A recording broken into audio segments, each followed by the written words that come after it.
Hi, good morning. This is People of Substance by LemonSkies, and my guest today is my friend Naina Narayana Chernoff. Naina is a founder of a local organization here in Fairfax County called Inclusive Pathways to Success. I'll let her talk about that, how it came about, and her mission is really to shine the light into a topic of employment for people with different abilities. So we'll chat about that. And in full disclosure, I'm on Naina's board of directors for this organization. She asked me, and of course I said yes.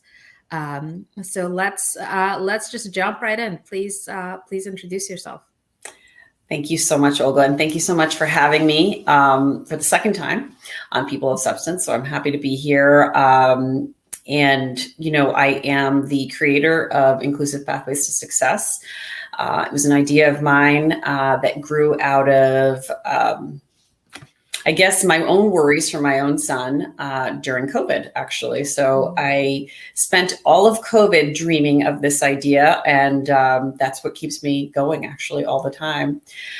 So Inclusive Pathways to Success is basically an opportunity for differently abled people, differently abled adults who would otherwise not find opportunities in traditional trade schools because of the lack of support staff and the inability to differentiate the curriculum for their learning needs.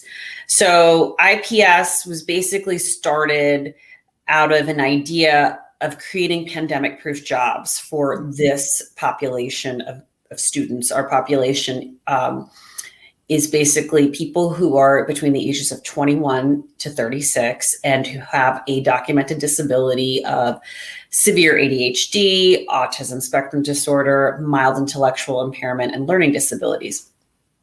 And the unique nature of our program is that we teach these students not only hard skills, that's basically the skills, related to being in a trade, working in a trade, such as tools and safety on the work site and things like that. But we also teach them social and communication strategies that they can use to succeed in the workplace.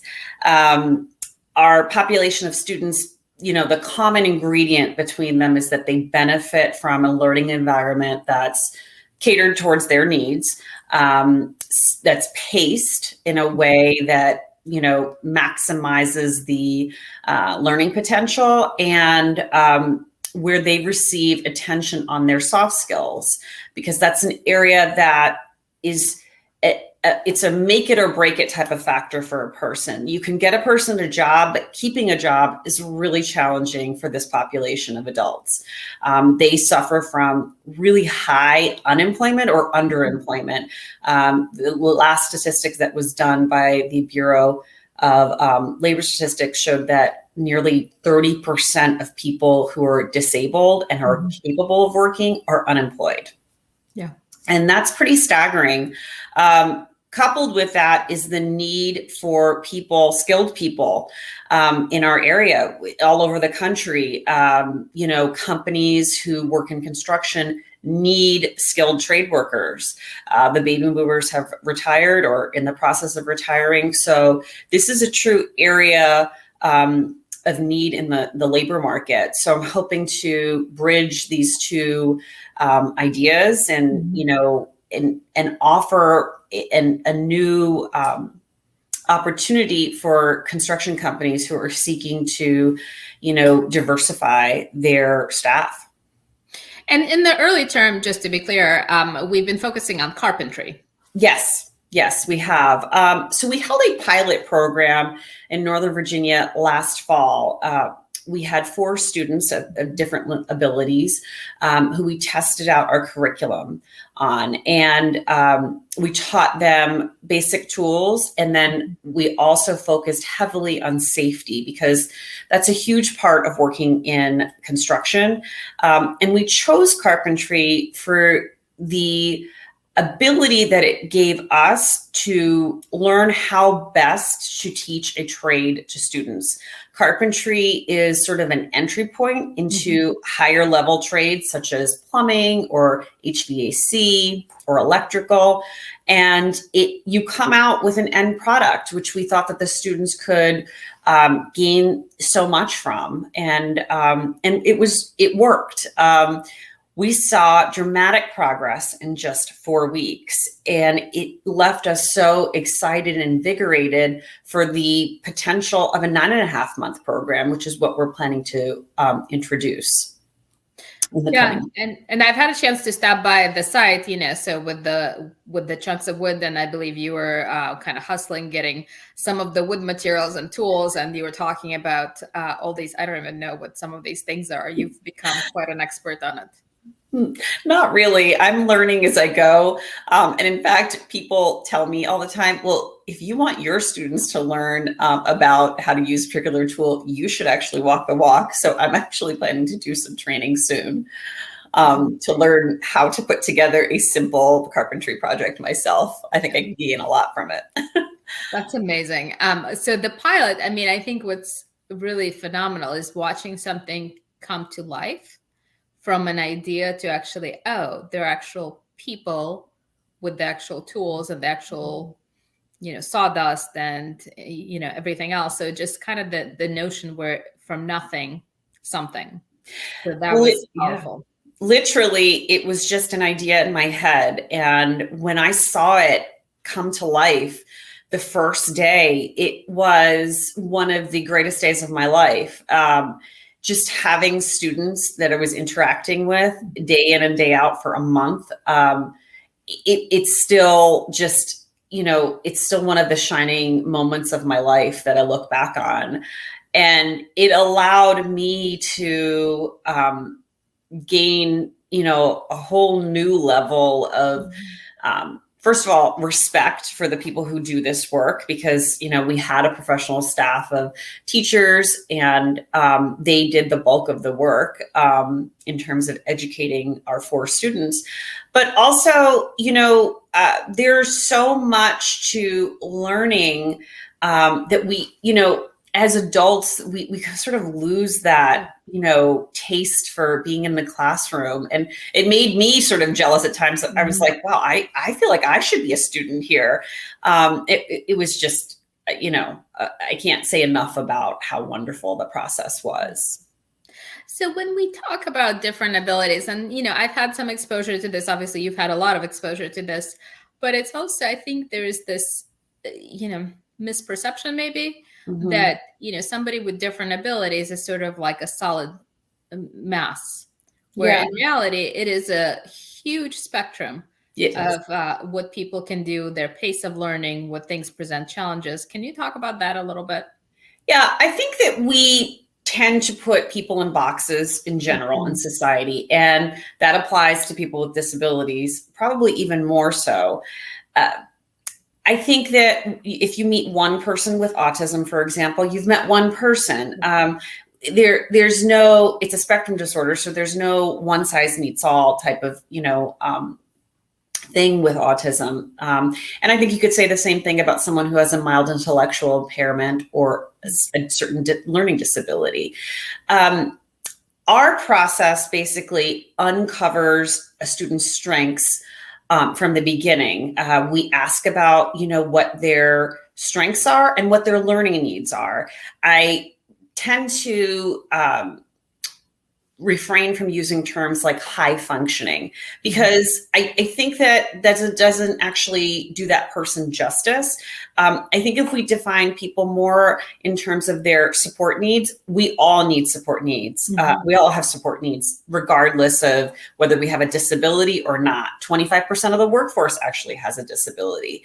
So if we talk about people in terms of their support needs, and also recognize that they bring a lot of strengths to the table, we can begin training them and supporting them in meaningful ways.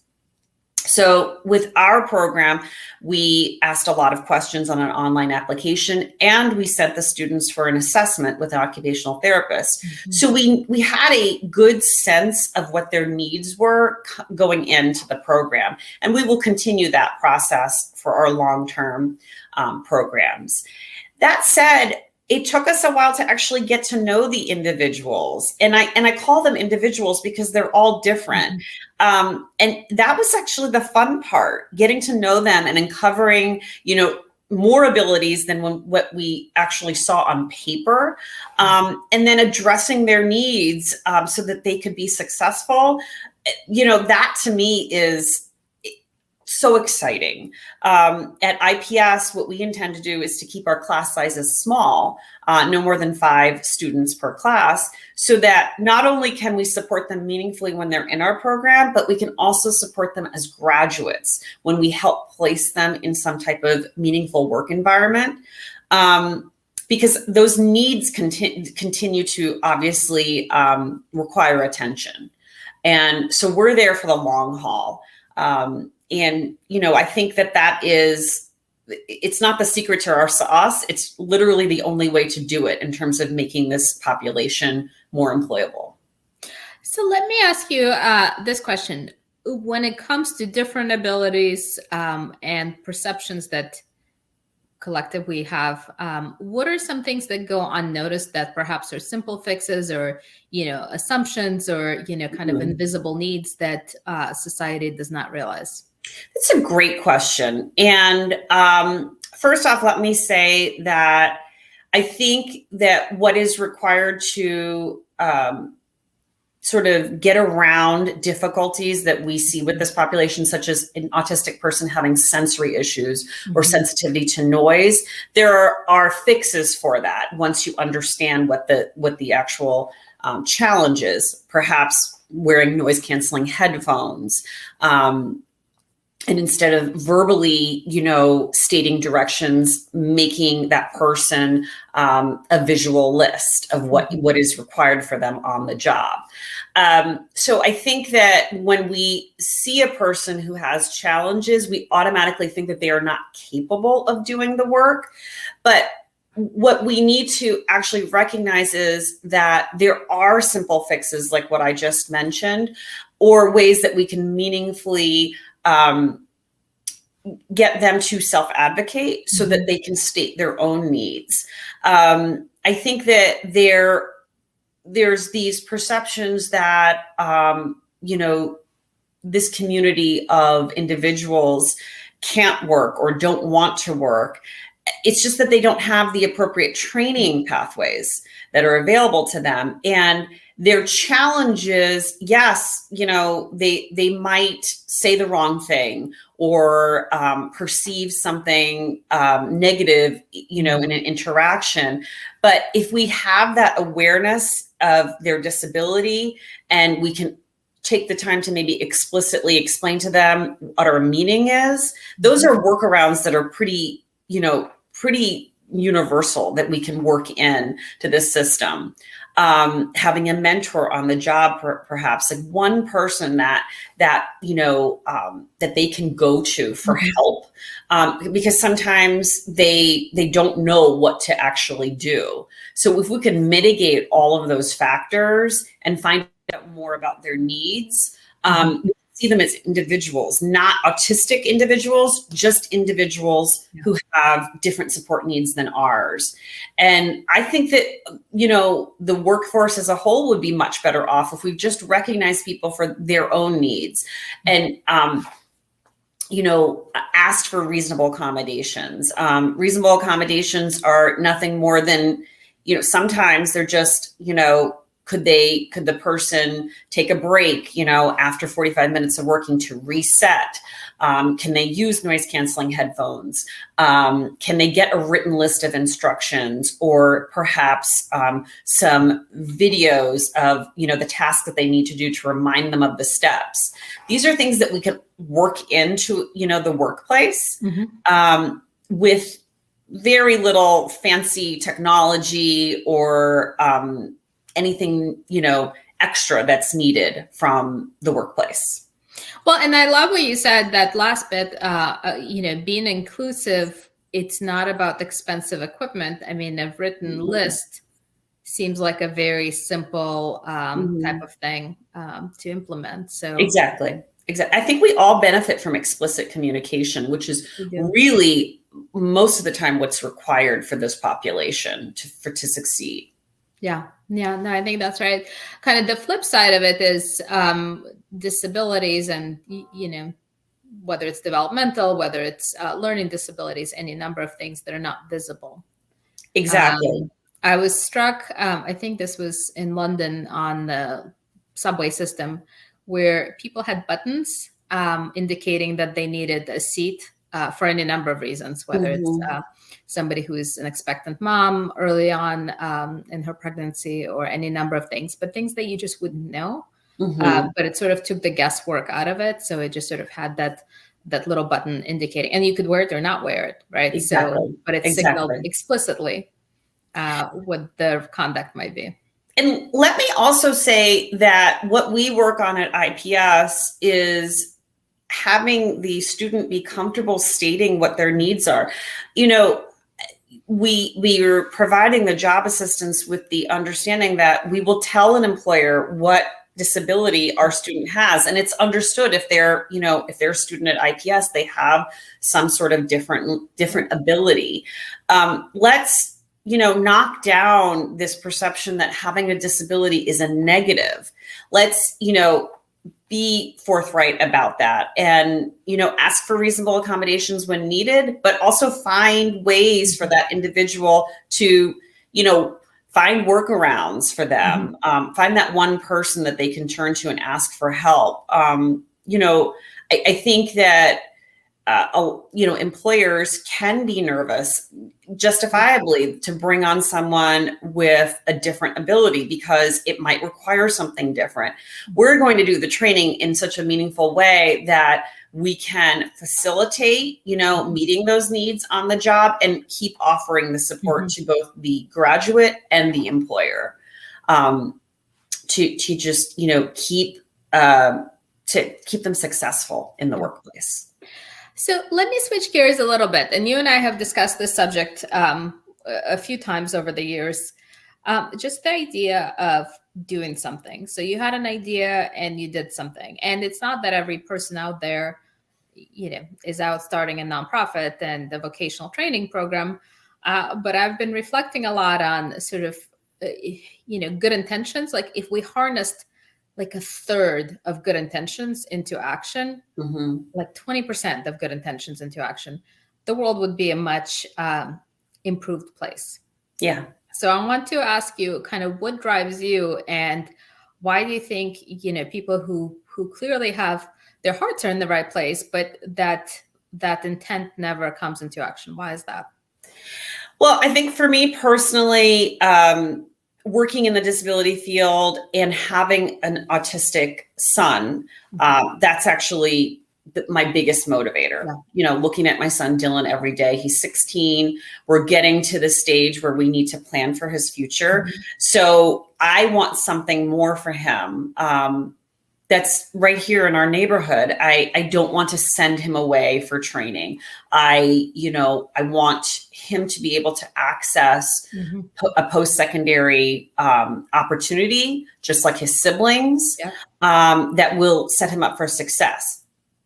So that said, I totally recognize that it's hard. This is really intentional work. And the amount of self-talk that I have to give myself on a daily basis, to say, okay, you're doing a good job. You're doing the best you can, to give myself grace. That has been a constant during this whole process. And I would say that I'm on year 3 of this process. I had this idea back in 2020, and I, it's been a consistent force in my life since then. I don't think that there's anything different about me compared to the next person who has a great idea. I will acknowledge that I'm lucky enough to have the support at home in order to do this. So let me be forthright about that. But I think that in starting any type of initiative, you have to stay humble. It's a really fine balance between staying humble and also being really ambitious and hustling like you've never hustled before. And if you can get yourself into a headspace where you recognize that this is going to be an upward climb, and you connect with others who are doing similar work, and you constantly seek out ideas and feedback from other people, and be prepared to, take the feedback in from others and, pivot and, but also stay true to your original idea. That's the only thing that I do on a daily basis, I would say. I think that it takes so much, I don't know what the word is, a formula of self-confidence, also being just crazy enough to do something like starting your own trade school, and the support of others. I think those are the three key ingredients. I have been the benefit of so much help, including yours, since this whole idea got started. I consider myself incredibly lucky in that way, but you have to put yourself out there. You have to be vulnerable, which is what I do on a daily basis. And it's really hard. It's really hard. Sometimes you feel like, oh my gosh, I got beat up this week and I can't do this anymore. And then you sort of have to compartmentalize and put that away and then reset and then start anew. Yeah. Yeah. That's very relatable, everything you're saying. And also, to your point about being humble, and again, something that I think about, recalibrating, and not, while your end goal is your end goal, but, the methods of getting there. And sometimes the end goal changes too, but it's sort of being flexible in how you approach it, because as you learn more, it certainly refines your vision. And, and let me say that it's not helpful to work in a bubble. Even though something is your baby, it's your idea, I don't believe in working in a bubble. I think you should bring in more people into the conversation, and, and they'll bring in, their own views and feedback, and that'll just make you better. I couldn't possibly think of everything that, IPS has, become. It was because of the ideas of so many people that I sought out that I was able to get it to the stage that it's in. Yeah. Yeah. Well, it's wonderful to have you. Maybe we should do one of these next time from the site, job site. I would love that. Yes. That would be a fun way to actually show it coming into action. Yes. Sure. But I just really always appreciate seeing you, and thank you for coming. Me too. Thank you so much for the opportunity, Olga. Really appreciate it. See you soon. Thank you.